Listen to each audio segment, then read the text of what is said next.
Diagrams. Numbers and diagrams are highly abstract and condensed summaries of the world. They require a degree of mental effort to bridge the gap between them and the aspects of the real world they stand for.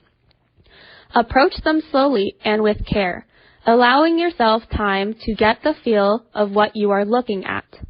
Don't assume you already know what you are looking at. It's easy to be distracted by the surface appearance of a diagram, but we are really interested in the underlying message.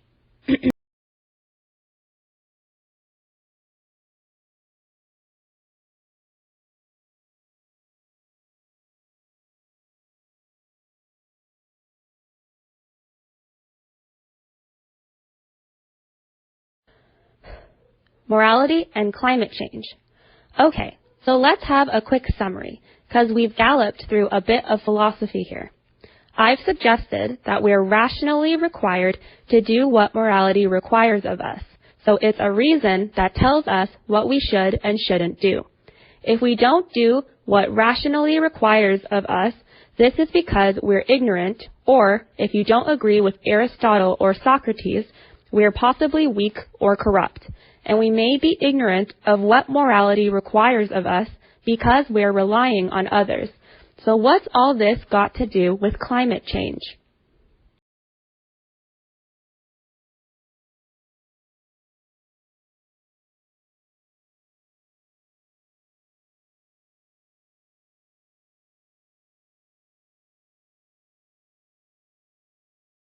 Also, malaria is something that is a very complex disease with this complex life cycle. That means that if you're going to eliminate it, you have to be able to target cute parasites and humans. You have to be able to target parasites in the mosquitoes, that mosquito population. And so that requires a lot of resources. It requires really good planning and a health system across all these different levels.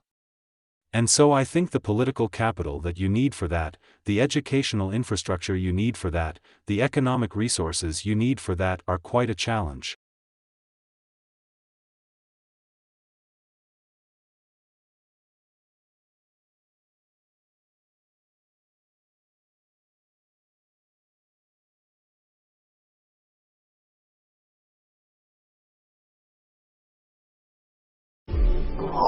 Icy objects such as comets may have helped start life on Earth by delivering water and carbon-based molecules to the young planet, because putting something on ice doesn't necessarily keep it from changing. A new study finds that even in frigid, deep space environments, simple hydrocarbon molecules can react to become more complex ones. The process even works when temperatures drop to near absolute zero. But just what kind of organic molecules would exist on the icy bodies of a forming solar system? Researchers at the Jet Propulsion Laboratory in Pasadena, California, investigated how organic molecules might evolve toward greater complexity, even in the cold of interstellar space.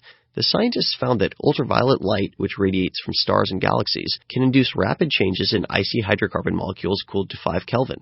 That's a frosty minus 451 degrees Fahrenheit. The chemical reactions resulted in molecules of more complexity, which is the right direction to go if you want to eventually make amino acids and biological molecules. The study appears in the Astrophysical Journal Letters. It just goes to show, if you really want to freeze something in place, you'd better encase it in carbonite.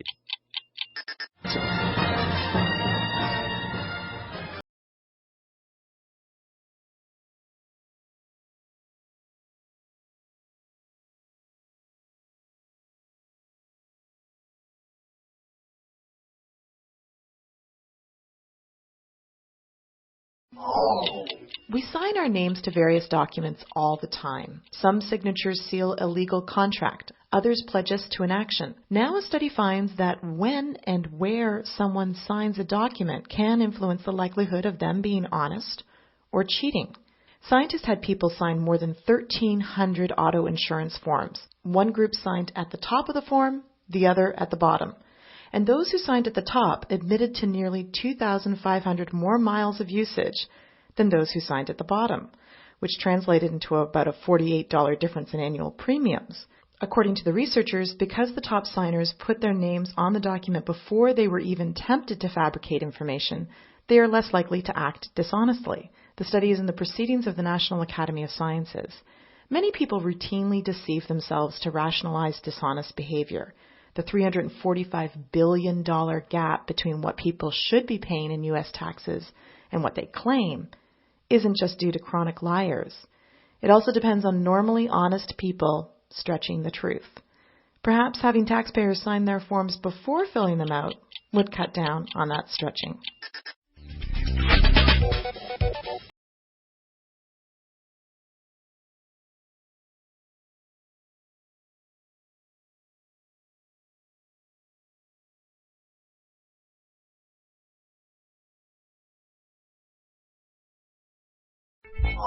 You might not know how many calories were in that sandwich, but if you got lunch at the Massachusetts General Hospital cafeteria, you could tell with one glance whether you'd made a healthful choice. Offerings are color-coded. Simply posting calories does not always get consumers to make healthier choices. So, researchers tried something different. Mass General's cafeteria food and beverage options were classified as least, somewhat, or most healthful with red, yellow, or green labels. Green is healthiest. Researchers then tracked some 4,600 employees. About 6 months after the changes were made, the purchases of red label foods decreased by more than 15%, and red beverages dropped by 39%. Green food and drink purchases increased, according to the study in the American Journal of Preventive Medicine. Making healthy food choices easier could especially help the poor and undereducated, the very populations most affected by the obesity epidemic. Mass General employees from these groups made the biggest improvements.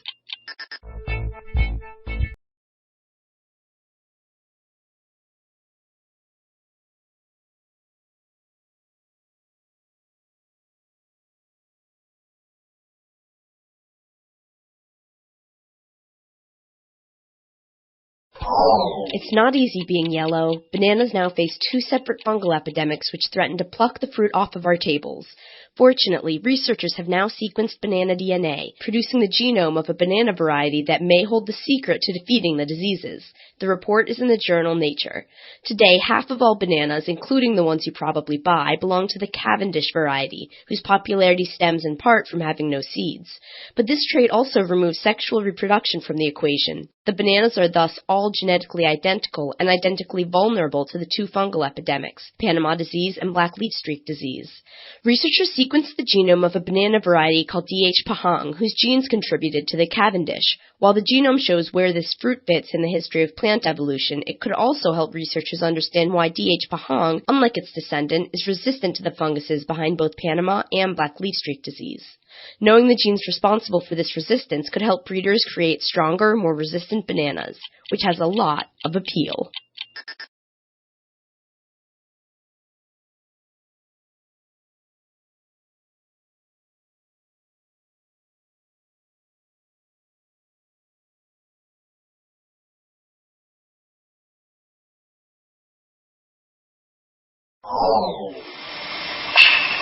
Interesting sound. I would have guessed a Wild West performer was practicing with a bullwhip while also vacuuming. But no, that sound is apparently produced by the Aurora Borealis, the Northern Lights.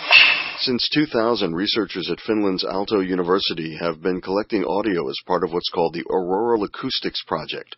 Folk tales had long held that the lights also produce odd sounds, but the claims were hard to prove. And some researchers thought that any noises produced by the energetic particles that cause the light show would be far too high in the sky to be heard on the ground. But the latest results indicate that at least some sounds are produced very close to the ground. A setup of 3 ground-based microphones allowed researchers to estimate that the sounds occur perhaps just 70 meters up. The results were just presented at the International Congress on Sound and Vibration in Vilnius, Lithuania. More information about the sounds of the Northern Lights could lead to a more complete understanding of the phenomenon. So if you see an aurora, keep your ears open.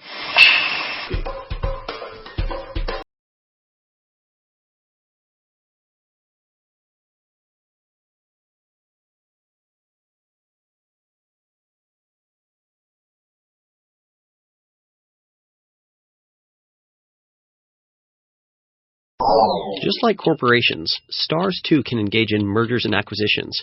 A new study has identified a pair of white dwarf stars heading toward a merger. White dwarfs are the hot, super-dense remnants of spent stars. In a binary system called J0651, Two white dwarfs circle each other very rapidly.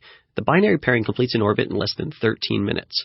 And that already rapid orbital dance is speeding up as the two white dwarfs spiral in on each other. Each year, their orbital period shrinks by 0.3 milliseconds. That's actually a pretty dramatic change on astronomical timescales. In about 1 million years, the white dwarfs will get so close that the larger one will start to cannibalize its smaller companion. Before long, the two stars will likely become one. The study appears in the Astrophysical Journal Letters. The tightly wound white dwarf binary should also be radiating gravitational waves, ripples in the fabric of space and time. But today's gravitational wave detectors are not sensitive enough to detect them. And that's okay. Astronomers have another 1 million years before things get really interesting to build an instrument that's up to the task.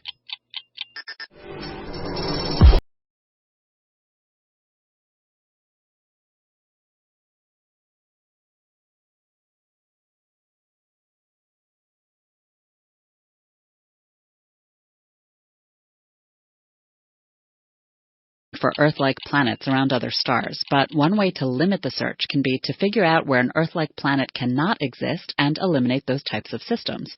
In a new study, astronomers turned their attention to so-called hot Jupiters. These are Jupiter-sized planets that have an orbit of only about 3 days. The scientists looked at 63 hot Jupiters to see if they could find evidence for any nearby Earth-like planets. They found none. But it could be that the companion planets are too small in size or mass, or just aren't detectable with the current techniques. So the researchers then turned to hot Neptunes and warm Jupiters. These are Jupiters with slightly longer orbits. They found only 2 potential nearby planets among 222 hot Neptunes. And of the 31 warm Jupiters, 5 showed evidence of a companion. The findings are in the Proceedings of the National Academy of Sciences. The current theory is that hot Jupiters formed and then migrated in towards their stars. Researchers say that the migration might have, quote, disrupted the formation of Earth-like planets. Good thing our Jupiter kept its cool.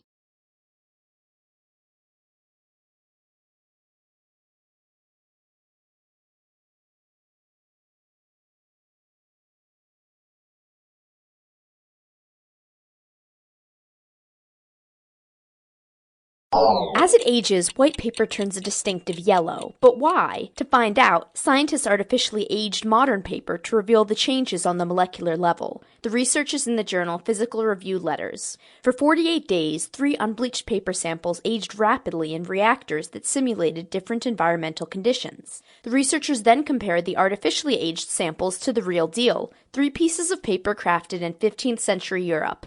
This technique allowed them to gauge the types and amounts of changes going on. About 90% of the weight of old paper is cellulose, the sturdy material that makes up plant cell walls. But over time, cellulose fibers oxidize. The process modifies parts of various molecules and turns them into what are called chromophores, which absorb light. White paper is white because it reflects all colors of light. Aging paper filled with chromophores reflects wavelengths that make it look yellow. The non-destructive technique used in this study could inform research to preserve and even whiten ancient texts and art, and give paper conservation a brighter outlook.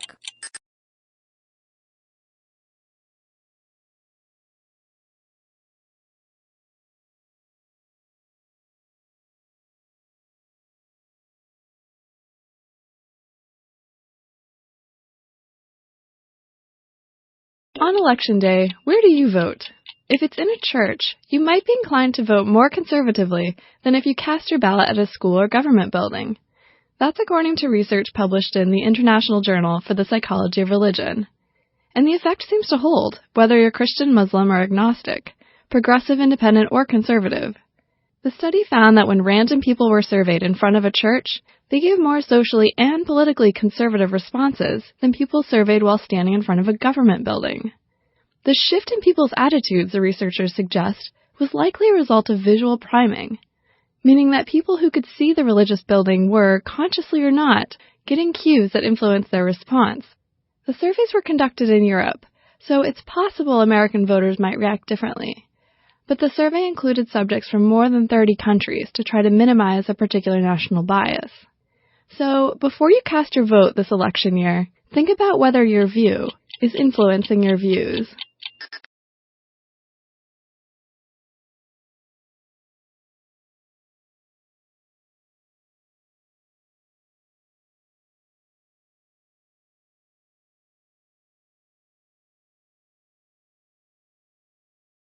If you enjoy sharing all your likes and dislikes on Facebook, you're definitely not alone. Research finds that broadcasting personal opinions gives people the same sense of reward as earning money. The study is in the Proceedings of the National Academy of Sciences.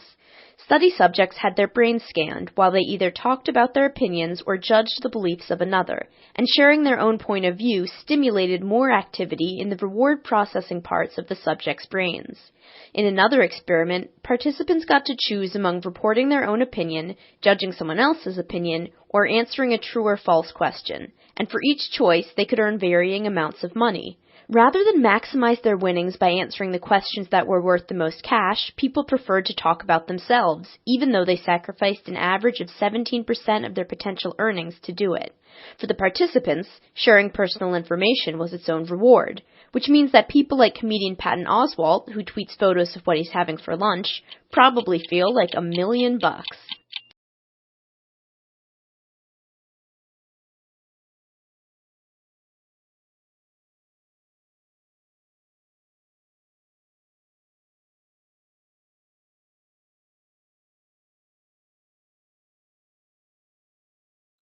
For all his fame and celebration, William Shakespeare remains a mysterious figure with regards to personal history.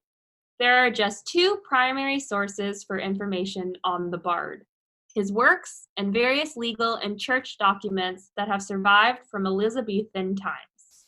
Naturally, there are many gaps in this body of information, which tells us little about Shakespeare the man.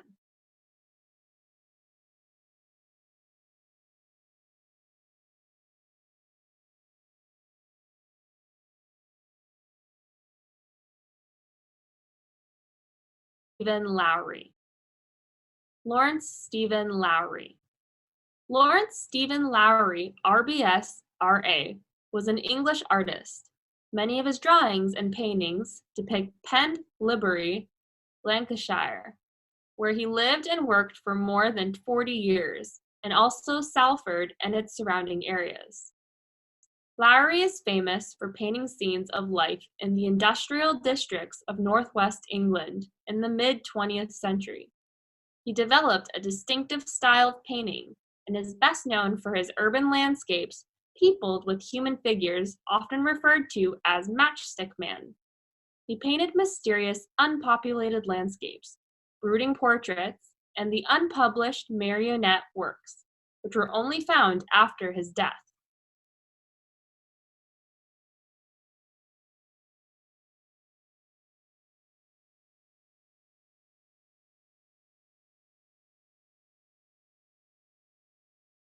Animals. In animals, a movement is coordinated by a cluster of neurons in the spinal cord called the central patterns generator, CPG. Produces signals that drive muscles to contract rhythmically in a way that produces running or walking, depending on the pattern of pulses. A simple signal from the brain instructs the CPG to switch between different modes, such as going from a standstill to walking.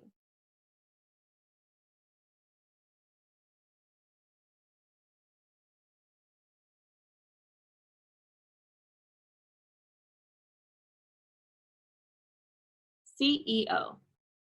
That brings us to the CEO's second duty, building everyone, or more accurately, building the senior team. All the executives report to the CEO, so it's the CEO's job to hire, fire, and manage the executive team. From coaching CEOs, I actually think this is the most important skill of all. Because when a CEO hires an excellent senior team, that team can keep the company running. When a CEO hires a poor senior team, the CEO is up spending all of their time trying to do with the team, and not nearly enough time trying to do with other elements of their job. The senior team can, and often does, develop the strategy for the company, but ultimately, it's always the CEO who has the final go, no-go decision on strategy.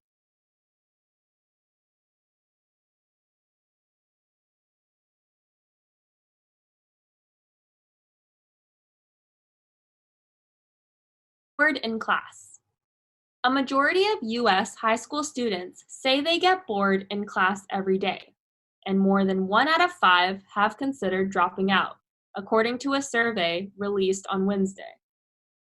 The survey of 81,000 students in 26 states found 2/3 of high school students complain of boredom, usually because the subject matter was irrelevant or their teachers didn't seem to care about them.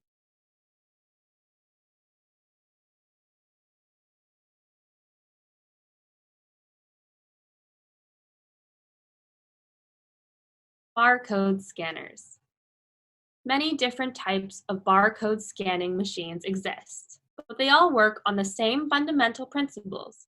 They all use the intensity of light reflected from a series of black and white stripes to tell a computer what code it is seeing. White stripes reflect light very well, while black stripes reflect hardly any light at all. The barcode scanner shines light sequentially across the barcode, simultaneously detecting and recording the pattern of reflected and non-reflected light. The scanner then translates this pattern into an electrical signal that the computer can understand. All scanners must include computer software to interpret the barcode once it's been entered. This simple principle has transformed the way we are able to manipulate data and the way in which many businesses handle record keeping.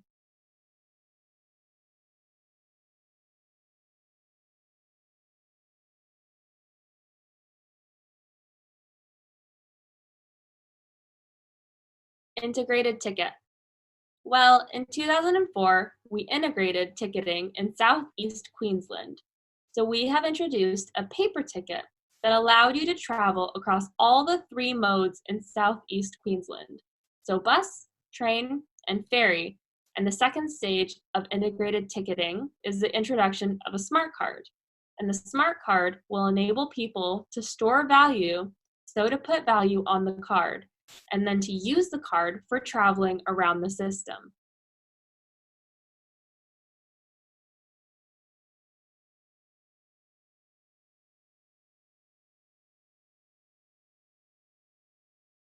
Neo-Latin. Those of you who've never heard the term Neo-Latin may be forgiven for thinking it's a new South American dance craze. If you're puzzled when I tell you it has something to do with the language of Romans, take heart. Over the years, many classes who have confessed they are not really sure what it is either. Some have assumed that they are so-called late Latin, written at the end of the Roman Empire. Others have supposed it must have something to do with the Middle Ages. Or perhaps it's that pseudo-Latin which my 5- and 7-year-old boys seem to have gleaned from the Harry Potter books, useful for spells and curses that they zip one another with makeshift paper ash ones. No, in fact, Neo-Latin is more or less the same as the Latin that was written in the ancient world, classical Latin. So, what's so new about it?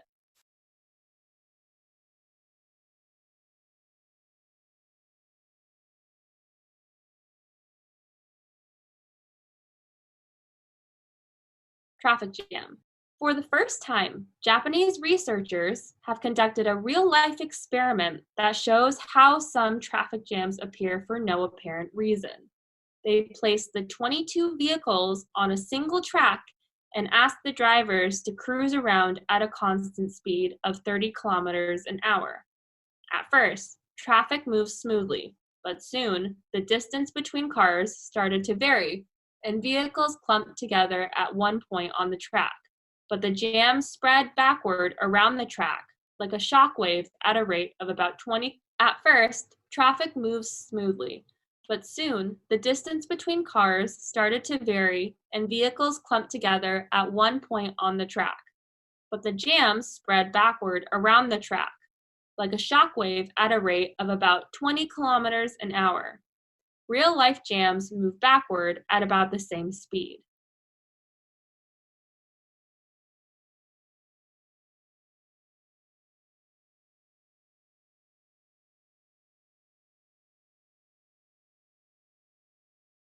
than thought. Now, that story's been scotched as only part of contingency planning, but it was a symptom of the dramatic turn of events in South Australia, and it flushed out other remarks from water academics and people like Tim Flannery, indicating that things were really much worse than had been foreshadowed even earlier this year.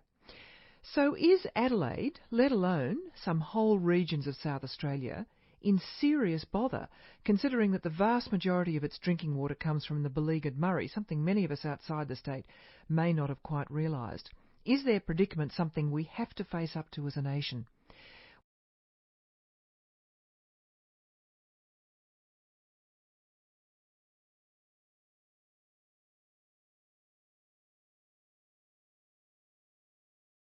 Patriotism. The effect of the first difference is, on the one hand, to refine and enlarge the public views by passing them through the medium of a chosen body of citizens, whose wisdom may best discern the true interest of their country, and whose patriotism and love of justice will be least likely to sacrifice it to temporary or partial considerations.